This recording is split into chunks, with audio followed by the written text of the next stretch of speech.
Hello everybody. Let us discuss an important topic called as mechanism of labor. It is an important topic for your Viva station as well as it is quite simple. Before going to that, we should know certain terms and anatomy of the fetal skull and the uterus as well.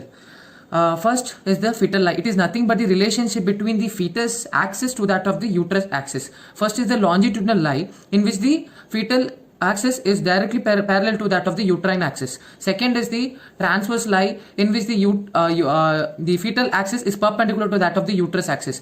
Third is the oblique lie in which the fetal axis is lying 45 degree. Okay. Second is the fetal presentation. It is nothing but the part of the fetus that lies in relation to that of the lower pole of the uterus. Okay, it is called as cephalic presentation. If head occupies the lower pole, it will be the first part to engage into the true pelvis during the onset of labor. It is called as podalic or breech presentation if the buttocks or the lower limb occupies the lower pole. It is called as shoulder if the shoulder occupies the lower pole. It is called as compound if more than one part of the fetus occupies the lower pole.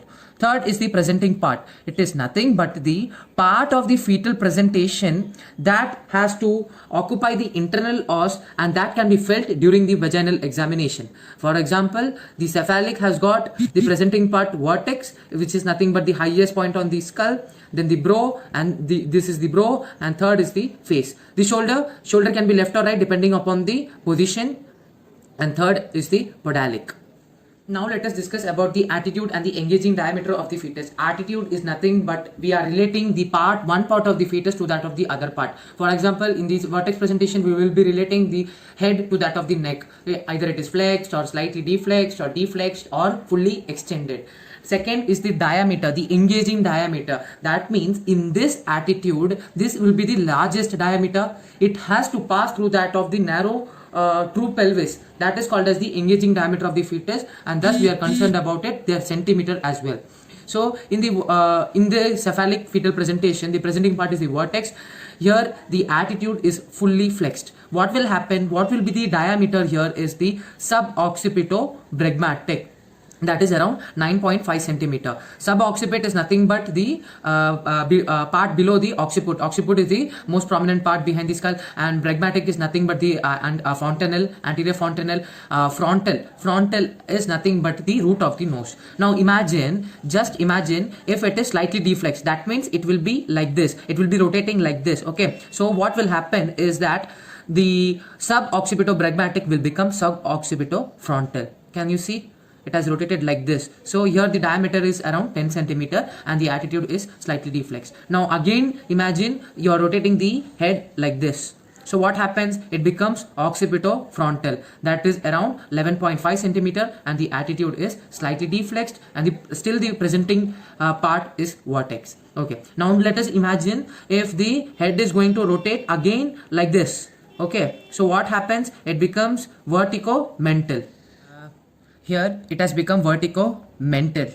The greatest diameter is around 13.5 centimeter. This is the largest diameter of all, and here the attitude is deflexed. Now look at the presenting part. It has become the brow presentation. Now imagine if the head is going to be like this. So the attitude becomes fully extended and it becomes submentobregmatic, which is of diameter of 9.5 centimeter. What is the presenting part over here? It has become the face. So you can easily, I used to remember it in a like this way, SSOVS. I used to mug this up. You can also remember it has 9.5 centimeter, 9.5 centimeter, the last two, then 10, 11.5, then 13.5. So suboccipitobregmatic is 9.5 centimeter, suboccipitofrontal is 10 centimeter, occipitofrontal is 11.5 centimeter, verticomental is 13.5 centimeter, and submentobregmatic is 9.5 centimeter. Discussing the attitude of the breech or the podalic presentation. If suppose the legs are extended, then we suppose this is the fetus, and if the legs are extended, then we call it as frank breech. If the legs are flexed, this is the most common, I guess, then we call it as complete breech. If one limb is flexed and the other limb is extended, then we call it as footling. If the knee is flexed, suppose if the knee is flexed, then we call it as knee breech. Now, fifth, coming to the denominator. Denominator is nothing but a fixed bony point over the in the presenting part that we will be using to determine the position of the fetus head in relation to the four quadrants of the pelvis. We were discussing about the lie, it is longitudinal lie, presentation, then the presenting part. In cephalic presentation, the presenting part is vertex. In the vertex, the denominator, that is the fixed bony point, we will be considering it as the occiput. Occiput will be used to determine the position of the fetal head in relation to that of the quadrants of the pelvis. In case of face face is the presenting part, then mentum will be the denominator. In case of brow, the frontal eminence will be the denominator. In case of podalic as the presenting part, we will be taking the sacrum as the bony fixed point as denominator. Then in case of shoulder, acromion will be taken as the denominator. Now discussing about the position of the fetal head. Here I have drawn an image of a patient who is lying on the bed with the legs extended, you can see, similar to that of the lithotomy position, and you are seeing the pelvis from downwards. That means the fetal skull will be coming out in this direction. Okay, so here there is this is the right side, this is the left side. It is divided again into the four quadrants. I already told the anterior quadrant, the posterior quadrant. This is called as the left anterior, and this is the left posterior, right anterior, and the right posterior. Now I already told what is denominator. It is the fixed bony point, right? Now here in this pelvis also we will be taking the two bony fixed point, that is the iliopectineal eminence and this is the ischial spine. This occiput has to the denominator occiput has to correspond to that of iliopectineal eminence to determine the position of the fetal head. Suppose if this head is lying like this, okay, the occiput is corresponding to the left side of the iliopectineal eminence. Okay, let me draw the image. This is a rough image. You can draw in exam also. This is your fontanelle. Okay, now this occiput is lying in the left side and it is lying in the anterior quadrant. Thus we call it as left occipito-anterior position. Okay, then how will be the left occipito-posterior? This occiput has to come to the posterior quadrant, right?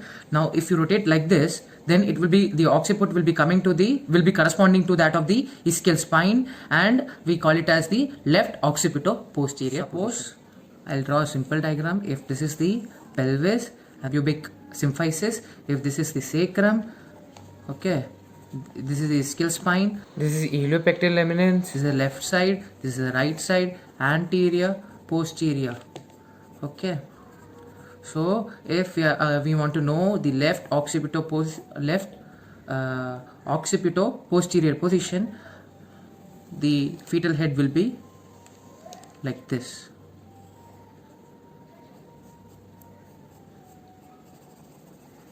Okay, and this will be the shoulder position. You got it?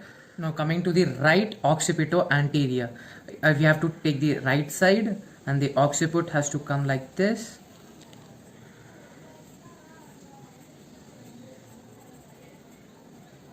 So this will be this is the anterior side, right side, and the occiput is corresponding to that of the right side of the iliopectineal eminence. It is right occipito-anterior. How the right occipito-posterior will be? Again the same thing.